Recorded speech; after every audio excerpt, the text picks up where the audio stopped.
बकवास बंद। आदाब, मैं हूं मुमताज आलम रिजवी। बात करूंगा मैं कर्नाटक चुनाव की, जहां वाकई नाटक चल रहा है। नाटक मैं इसलिए कह रहा हूं कि एक के बाद एक वहां जिस किस्म के बयानात आ रहे हैं वो लोगों को हैरान करने वाले हैं, लोगों को परेशान करने वाले हैं, खास तौर से उन लोगों को कि जिनको अभी वोट देना है 10 मई को। कर्नाटक में 10 मई को वोटिंग होनी है, 13 मई को नतीजे आने, उससे पहले वहां पे इस वक्त जो चुनावी सरगर्मियां हैं वो अपने शबाब पर हैं। जबानी जंग जो है वहां पे तेज हो गई है, एक दूसरे पर हमले किए जा रहे हैं। कांग्रेस ने, आपको पता है कि एक ऐलान किया था कि अगर उसकी सरकार आई तो पीएफआई और बजरंग दल पर पाबंदी आयद कर दी जाएगी, इसको बैन कर दिया जाएगा। पीएफआई तो खैर खामोश रही क्योंकि वो तो है ही है खामोशी के लिए, लेकिन बजरंग दल ने हंगामा काट दिया, पूरे मुल्क में हंगामा काट दिया, दफ्तरों में घुस गए। यही नहीं बल्कि उसको सियासी रंग दिया गया। अब उस पर बीजेपी मैदान में आ गई। पार्टी ही नहीं बल्कि प्रधानमंत्री नरेंद्र मोदी भी मैदान में आ गए। उन्होंने उसको बजरंग बली से जोड़ दिया। बजरंग बली से जोड़ते हुए कहा कि आप जो है जय बजरंग बली कहकर ही अब भाजपा को वोट दीजिएगा। यह बाकायदा अपील की गई और यह सब हो रहा है सेकुलर मुल्क में। जी हां, और चुनाव आयोग सब देख रहा है। लेकिन चुनाव आयोग तो चुनाव आयोग है, आपको पता है कि चुनाव आयोग की क्या हैसियत रहेगी बहरहाल, लेकिन चुनाव आयोग देख रहा है। अब क्या करेगा देखा जाएगा। अब इसके बाद एक और चीज आई। अब वहां पे अकबरुद्दीन ओवैसी, अब वहां पे एमआईएम चीफ असदुद्दीन ओवैसी का बयान आया है। जी हां, अब जब पीएम ने बयान दिया है और वहां पे हिंदू हिंदू खेला जा रहा है, मजहब मजहब खेला जा रहा है, धर्म धर्म खेला जा रहा है, तो फिर असदुद्दीन ओवैसी कैसे पीछे रह जाए और क्यों रह जाए, ये सवाल तो है। अब उन्होंने कहा कि अगर प्रधानमंत्री ये कह रहे हैं कि जय बजरंग बली कह करके आप वोट दीजिए, तो फिर बताइए अगर मैं कह दूं कि अल्लाह अकबर कह के वोट दीजिए तो फिर क्या है इसमें। हालांकि उन्होंने ये रद्द अमल के तौर पर यह बात कही है। उन्होंने कांग्रेस को भी कटघरे में खड़ा किया कि आखिर कांग्रेस ने यह क्यों ऐलान किया कि अगर सरकार हमारी बनेगी तो हम मंदिर बनवाएंगे। क्या यह सेकुलरिज्म है? यह सवाल दोनों से असदुद्दीन ओवैसी ने किया और सवाल मैं समझता हूं बड़ा जायज है और यह रद्द अमल भी अपने आप में एक जायज रद्द अमल है कि आखिर हो क्या रहा है। क्योंकि इसके बाद असदुद्दीन ओवैसी ने जो बातें कही हैं वो बिल्कुल सही है। उन्होंने शिक्षा का सवाल उठाया, कहा कि यहां के जो 3 के लड़के हैं अगर उनको 2 की किताब दे दी जाए तो नहीं पढ़ पाएंगे। इसके साथ ही उन्होंने कहा कि लोग इतने गुर्बत में हैं कि स्कूल नहीं जा सकते हैं और यह सच्चाई है। सवाल बड़ा यह है कि आखिर वहां पे बेरोजगारी पर क्यों नहीं चुनाव लड़ा जा रहा है, वहां महंगाई पर चुनाव क्यों नहीं लड़ा जा रहा है। चलिए दोनों चीजें छोड़ दीजिए, तो आखिर डेवलपमेंट पर, विकास पर चुनाव क्यों नहीं लड़ा जा रहा है। कर्नाटक में तो डबल इंजन की सरकार है, एक तरफ केंद्र में भाजपा है, दूसरी तरफ रियासत में, सूबे में भाजपा है। तो ये डबल इंजन की सरकार जो है वो विकास की बात क्यों नहीं कर रही है।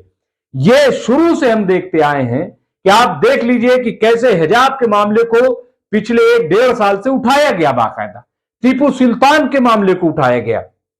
इसके बाद जब कुछ बात नहीं बनी तो मुस्लिम रिजर्वेशन को खत्म करने की बात कही गई और खत्म किया गया। इसके आगे फिर जब भाजपा मैनिफेस्टो जारी करती है तो वो ये कहती है कि हम कॉमन सिविल कोड लेकर के आएंगे।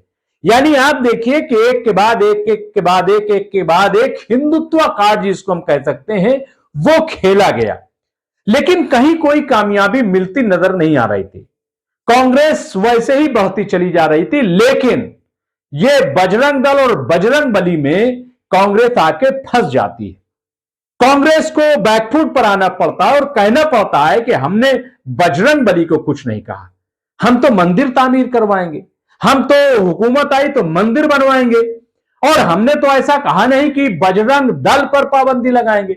हमने तो कहा था कि पीएफआई और इस तरह की जो भी तंजीमें हैं, ऑर्गेनाइजेशन है, उन पर पाबंदी लगाएंगे। तो इस तरीके से वो बैकफुट पर आ गई। लेकिन अब इससे बड़ी बात आ गई है। जी हां, अब वहां पे पहुंची हैं केंद्रीय मंत्री स्मृति ईरानी। उन्होंने एक अजीबोगरीब बयान दे दिया। उन्होंने बयान दिया कि कांग्रेस के जनरल सेक्रेटरी प्रियंका गांधी को हमने सड़क पर नमाज पढ़ते हुए देखा। अब घर तो कह नहीं सकती थी, वरना लोग पूछ लेते कि आप प्रियंका गांधी के घर कब गई, तो इसलिए सड़क कह दिया कि सड़क पर हमने उनको नमाज पढ़ते देखा है। अब कौन तस्दीक करे और उनसे सबूत कौन मांगे कि क्या आपने कोई क्लिप बना रखी है, क्या कोई ऐसी क्लिप है? और अगर नमाज पढ़ी थी तो पहले आपने क्यों नहीं बताया? आखिर कब नमाज पढ़ ली उन्होंने, कब उन्होंने कलमा पढ़ लिया, कब वो मुसलमान हो गई, क्या कुछ है? लेकिन सवाल कौन करेगा? सवाल कोई नहीं करेगा, बल्कि उसमें नमक मिर्च लगा करके उसको फैलाया जाएगा। तो इस तरीके का कर्नाटक में चुनाव हो रहा है, इसको आप क्या कहेंगे? ये क्या है, क्या कहेंगे? और अब तो इस पूरे मामले से ऊपर एक चीज आ गई, द केरल स्टोरी जो फिल्म है, जिस पर पाबंदी आयद करने की बात की जा रही थी। हालांकि जो हाईकोर्ट है उसने फैसला दिया कि ऐसे पाबंदी नहीं लगाई जा सकती, क्योंकि हम पे जो जवाब आया उसमें साफ साफ कह दिया गया है कि इसमें जो कुछ कहा गया है वो सच नहीं है, वो फिक्शन है, फैक्ट नहीं है, फिक्शन है। ध्यान दीजिएगा, फैक्ट नहीं, फिक्शन है। हालांकि जो उसके प्रोड्यूसर, डायरेक्टर और हीरोइन है, वो सब दावा करते फिर रहे चैनलों पर कि एक एक लफ्ज इसमें सही है, लेकिन कोर्ट में जो बयान दिया, लेकिन कोर्ट वाला कौन दिखाएगा?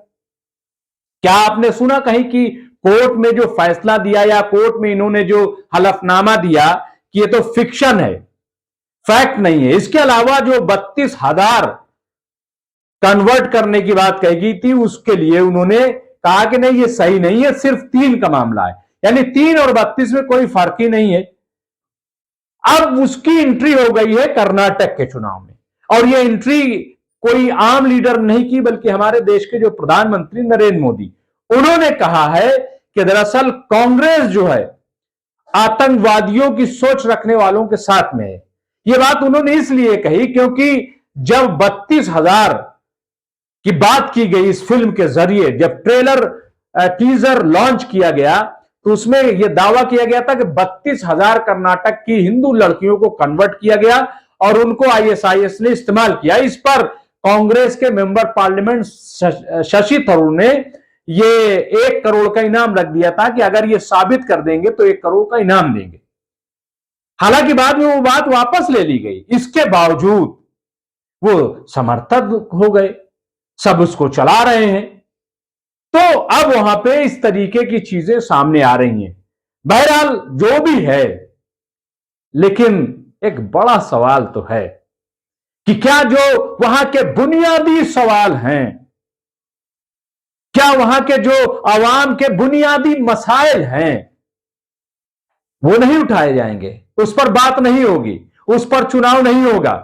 और याद रखिएगा कि अगर इसी किस्म की बातों से चुनाव हो गया और चुनाव में इस किस्म की बातें करने वाले जीत गए, तो फिर 2024 में जो होगा वो सबको मालूम हो जाएगा।